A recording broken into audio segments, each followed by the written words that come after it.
Wouldn't it be great if your VR golf swing actually felt like hitting a real golf ball? Well, this is the GA1 Golf Club from AMVR, and it's got haptics. When you swing, you feel contact, and it feels pretty damn good. So stick around, because this attachment, it might just change the VR golf game. I'm BMAC VR, and I cover everything VR related from games to accessories. So if you're new here, consider subscribing. And if you're looking to pick up this very club or really any VR gear, AMVR makes really great stuff. Use my affiliate link and the promo code BMACVR to save yourself 10% and help support the channel. And while you're there, consider subscribing and give this video the thumbs up that it deserves. I've been playing with this G1A here for a few weeks now, and honestly, it's kind of blown my mind. I'm utterly addicted to it. This is as close to real golf as VR can possibly get. Compared to the standard handle, it's night and day. The smaller one, it just kind of feels a little bit unnatural, a little lifeless. And my golf swing with this just doesn't really feel like a golf swing at all. But with the G1A, it feels like it's just another club in my golf bag. And when I pair it with Golf Plus, it actually feels like I'm improving my real golf game, which says something because it's pretty terrible. If you want to keep your swing sharp through the winter, or just not spend a bunch of time kind of shaking off the rust, give this combo a look. It's kind of the closest thing to having one of those top dollar golf simulators right in your basement, but for a fraction of the cost. And honestly, that's pretty awesome. Here you can see the G1A next to my pitching wedge, and it's about, 6, maybe 8 inches shorter, and roughly 20 to 30% lighter than the wedge. And the grip here, it feels pretty premium. I mean, if I'm being picky, it's probably a little bit stiffer than my actual golf club, but it's pretty damn close, and it feels really solid in the hand. You slide your controller into this saddle here, and then you latch the red lever in place there. And if you want, you can loop a safety strap through here for extra security, but honestly, this thing's not going anywhere. And overall, the build quality is excellent. It feels like something that's gonna hold up in the long haul. Now, the haptics, how exactly do they work? There's no fancy Bluetooth, there's no electronics in this thing, there's no haptic motors.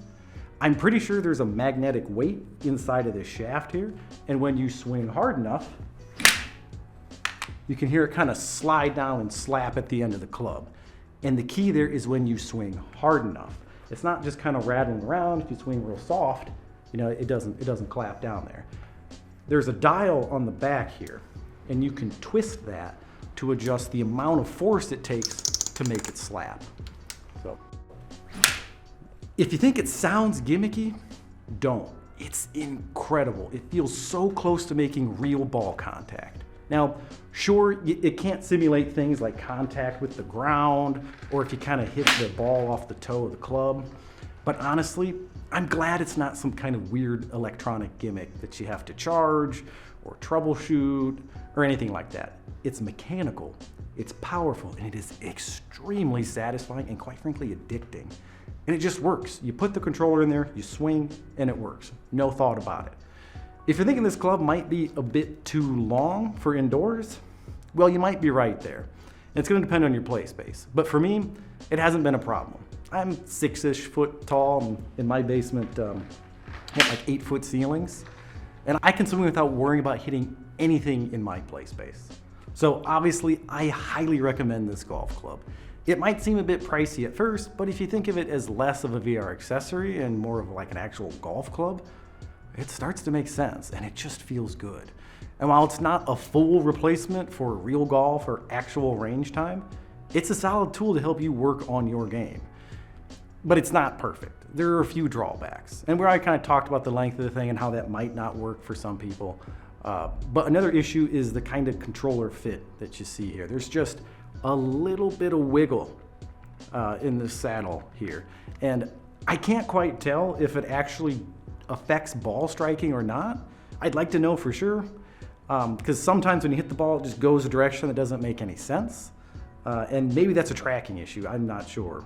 But I do use the AMVR wrist straps, and I do have to pop them off to fit them within here, which is a bit of a hassle. Okay, I also ran into some occasional tracking issues, but that's likely from keeping the controller out of view of the headset for too long and just swinging too fast. Sometimes the Quest tracking just didn't seem like it could quite keep up. In golf, it's such a precise game that even small hiccups stand out.